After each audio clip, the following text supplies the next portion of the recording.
Ассаламалейкум ардақты ағайын, қалдарыңыз қалай? Сонымен кезекті кітабымызге қазақша обзорды бастаймыз. Қазақша шолу. Бұл спин продаж деп аталатын кітап. Авторы Нил Рекхэм.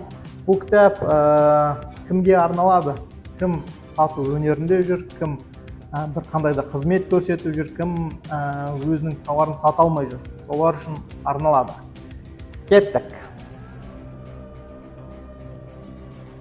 Қысқаша бұл автор жайлы айта кетсем, бұл автор өмір бақи сатумен айналысқан 12 жыл бойы. Мен 10 жыл бойы бизнесте жүрсем, дәл қазір бұл 12 жыл бойы именно сатуда жүрген болатын. Сол сатуда өзінің клиенттарын саны 35 мың. Бір қарасаң, енді бір ауданға өзі жалғыз сатып шыққан 12 жылдық тәжірибесі. Қазіргі таңда өзінің консалтинговый компаниясы бар, именно сату мамандарын өсіретін Америка Құрама Штаттарында. Спин деген сөздің негізгі анықтамасын айта кететін болсақ, бұл ситуация, проблема, қорытынды және необходимость или шешім деп айтсақ та болады. Сонымен бұл жерден алған негізгі инсайттар жайлы айта кетсем, бұл жерден алған 4 негізгі инсайдым бар. Сатуда жүргеннен кейін бұл кітап маған өте қажет болды. Сол себепті мен бұл кітапты Үрімшіде жүрген кезде 2018 жылы сатып алыппын. Жолға алып кетіппін. Бұл жердегі ең алғашқы сатудағы элемент бұл дұрыс көзқарас. Подход. Клиентқа сөйлесер алдында подходпен келу керек. Көптеген менде де ондай сатушылар бар. Басқа мен консультация беретін компанияларда да ондай сатушылар бар. Өз товарын сатпайды. Мен прямо грубый сөзбен айтайын, пихать етеді. Бұл дұрыс емес, потому что изначально сіз подходты реттеп алуыңыз керек. Сіз клиентқа сіздің сатып отырған өніміңіз сол проблеманы шешетін жайлы айтуыңыз керек. Тек қана сол кезде ғана сіз бен клиенттің арасында бір қандайда бір искра пайда болады. Бірінші нәрсе осы, правильный подход. Екінші инсайт сіздер үшін ол сатуға дайындық. Кейбір сатушыларға мен осы заттарды түсіндірген кезде олар әшейін ақпарат берушіге айналып кетеді, бірақ сатушыға емес. Көп ақпарат береді. Технический жағын түсіндіру мүмкінде, бұның артықшылықтары жайлы түсіндіру мүмкін. Бірақ проблема клиенттің шеше ме, шешпей ме, оны түсіндіруді ұмытып кетеді. Сол себепті сатуға дайындалыңыз өзіңіз. Морально, эмоционально, даже физически дайындалып келсеңіз, сату сізде болуы мүмкін. Бұл жердегі ең главный элемент сіз не айтасыз, ол маңызды емес. Сіз не сұрайсыз, міне осы маңызды. Өзімнің компаниямдағы сатушылардың ішінде ең жақсы көретін сатушы ол көп сұрақ қойған сатушы. Егер де мен бір компанияның сату бөлімін қарап отыратын болсам, әдетте сатушылар көп сұрақ қоймайды, клиент көп сұрақ қояды. Сату алатын клиент почему-то сұрақ қойып отырады. Ал егер де бір 5 сұрақ қойсаңыз, сізде сату вероятності өте жоғары болады. Ол үшін сұрақ қоюды ұмытпаңыздар. Сіз не сөйлейсіз, ол маңызды емес. Сіз не сұрайсыз, міне осы маңызды. Келесі, 4-ші инсайт. Клиентқа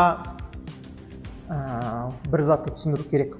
Бұл инсайттың енді ерекшелігі көп сату компанияларда пайдаланбайды.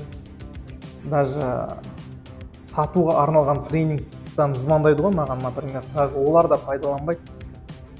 Менде проблема бар деп айтқызу керек те, на самом деле маған. Сіз де біреуге бір неме сатып ататын болсаңыз, сол клиенттің проблемасы бар екендігіне көз жеткізу және сұрақтар арқылы соған түсіндіру, ода проблема бар екен. Сол кезде ғана сіздің сатып атқан товарыңызда, өніміңізде, қызметіңізде бір құндылық пайда болады. Оғанға дейін ештеңеде болмайды. Проблема бар. Міне осы менің алған 3-ші инсайдым. Кезекті, соңғы 4-ші инсайт бұл шыдамдылық. шыдамдылық. Мен байқаған дүние, сатушылар әдетте компаниядан компанияға көшіп жүреді. Бұған себеп олардың шыдамдылығының аздығында. Потому что компания басшысы бұл туралы білмеуі мүмкін, және бұл туралы түсіндірмеуі де мүмкін. Сол себепті сатушы әдеттегідей болмайды, шыдамы жетпейді и клиентпен ұзақ сөйлесе алмайды. Оған тезірек сату керек болып тұрады. Даже сату емес, именно пихать ету керек болып тұрады.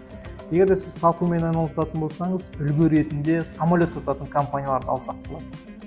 Например, самолеттан бастаған кезде, машинадан бастайық, машина сатып алатын адам, еркек, кез келген еркек, шамамен 1-2 аптадай машина іздейді. Одан ұзақ іздегендер, наверное, 1 ай іздейді. Ол сирек кездесетін құбылыс. Ал егер де үй сатып алатын болса, тогда шешім қабылдайтын адамдардың саны көп болады. Сол себепті шамамен үй сатып алатын кезде 1 аймен 3 жарты жылға дейін созылуы мүмкін. Ал және самолет сатып алатынның орташа мерзімі 3 жыл. Сіз ойлаңызшы, сол самолет сататын адамдардың шыдамдылығы қандай? Себебі олар ұзақ мерзім бойы сол сатуға дайындалады, сол клиентпен сөйлеседі, сол клиентпен оянады, сол клиенттің мұңы мен жырын қадағалап, өмір баянына бақылау жасап жүреді. Міне бұл жерде айтылған шыдамдылық осы жайлы. Цикл сделки ұзақ болатын болса, соответственно, төзімді сатушылар қажет. Бұл кітапты сізге оқуға кеңес беремін бе, әлде кеңес бермеймін бе? Егер де сіздің продажаларыңыз аз болса, точно кеңес беремін. Но бұл жердегі айтылған именно екінші инсайт оқымайтын болсаңыз, егер де екінші инсайт сізге жеткілікті болады, клиентіңізге кішкене көбірек сұрақ қойыңыз, бірақ допрос сияқты болып кетпесін. Кімге именно кеңес беремін? Айтқан бағанадай фрилансерлер, кәсіпкерлер, өзінің өнімі бар ұсталар да, любой зат сататын адам болатын болса, дүние сататын, қызмет сататын адам болатын болса, бұл нәрсе сізге қажет, міндетті түрде. Сонымен осындай кәсіби кітаптардың қазақша шолуы сізге ұнап жататын болса, комментарий жазыңыз, қалдырыңыз, қазақша шолу деп жазып кетіңіз, бұл бізге қажет болады. Мен бұған жалпы мұқтажбын. Егер де осы жасап жатқан жұмысым ұнайтын болса, бағалап комментарий жазыңыз, лайк басыңыз и біреумен бөлісіп кетіңіз. Рахмет, сау болыңыз.